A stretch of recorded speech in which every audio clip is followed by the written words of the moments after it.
Hello and welcome to Tungsten Tales. My name is Mackenzie Cadman and I have a very good friend with me today.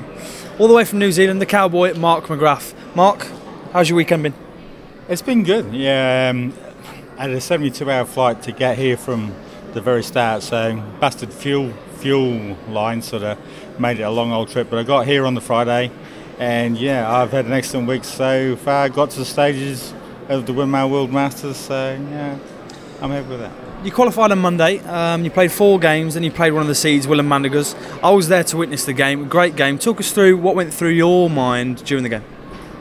Just don't lose. Now, Willem was strong, so yeah, I had an early break on him and I just wanted to keep on going, but he just came back with the quality of darts that he is. So got down to the last leg, and I think I had a shot in the very last leg for a 96 finish, and took it out with the last dart, so really stoked with that. I've seen this man play a lot of good darts this weekend. Like he said, he got up on the stage, played Cameron. You had a lot of stage experience over the last couple of years. Played Ali Pali, you've played Lakeside, and now you've done the Windmill World Masters. How proud of you now are you of reaching these goals of yours? Yeah, well, I sort of had some nightmare starts on stage and not performed the way I wanted to perform. But yeah, like to come back and keep coming back and keep plugging away and keep trying. I felt like I played proper darts and I played darts that I wanted to play. So to me, you know, I'm happy with that. Yeah. Obviously, you mentioned earlier 72-hour flight. What goes through? Not what goes through your mind, but what do you have to plan ahead at home to be able to come all the way over here and play the quality of darts that you want to play? I've got a couple of really good sponsors, small, but they're really cool. I've got an understanding job, so the time I'm here I'm on unpaid leave as well. Okay. So yeah, and the amount of time and effort I put in travelling trying to qualify for these events, you know, it's a lot. Yeah. I've got a really good wife too. Now, you're the only Kiwi male adult here in New Zealand, in Bridlington at the moment. We have seen a young guy from New Zealand as well today. Yeah, didn't even know he was here. Yeah. He played in the youth. He did very, very well. He lost 3-1 to Keelan Clay of Plymouth, and it's great to see you guys coming all the way over here. Yeah. Lockie's from Christchurch, so yeah, I didn't even know he was here. I don't understand why, but you know, like if I'd have known, I would have given him the experience of like coming out the back with us at the Windmill World Masters, and even really try to give him a really good experience of being here. You can really see. Well, we've both met him today. I've met him also, and he looks up to you as an absolute idol, doesn't he? Yeah. There was a couple of things. Can I? Of course, you can. Go ahead. Yeah.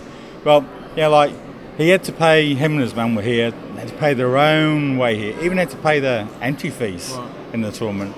They gave him a New Zealand shirt with a different name on the sleeve, and they've had to really change that sleeve, and yeah, I feel really bad about it. Yeah, it's like these kids want to play darts. They look up to us and they want to come and play and experience all this, but they're not treated just quite right. Yeah, okay. Now, am I right in saying that he's also won a competition in New Zealand, which may or may not have made him qualify for the Windmill World Masters Youth? What happened there? Yeah, well, he was only here for today's event, so I'm not actually sure. I've just had a quick look, see why, but the youth tournament that he won, it doesn't have points attached, so I'm not sure if it's sanctioned by New Zealand or I'm not. So he's only actually really coming over here for this today, really, you know, and that's dedication. That's more dedication than me. It's amazing. Now, but looking at New Zealand and its darts itself, because we're friends on Facebook, I'm friends with a lot of people in New Zealand.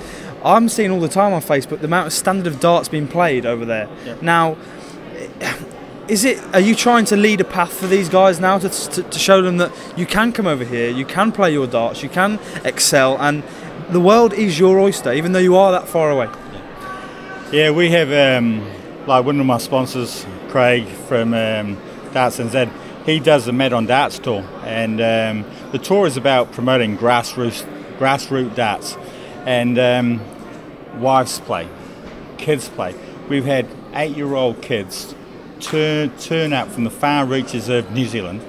They're dressed in dress pants, shoes, shirts, chalk.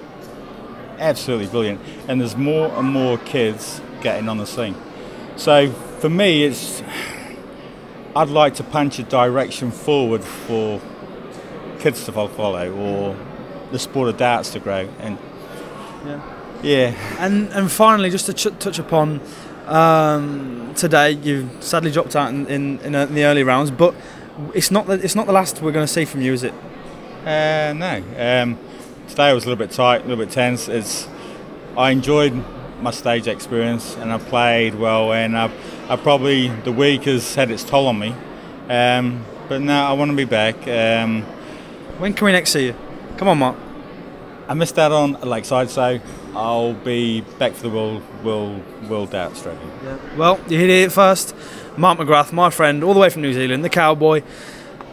It's been great seeing you this week. No, it's been. Thank you, mate. Brilliant. See you later.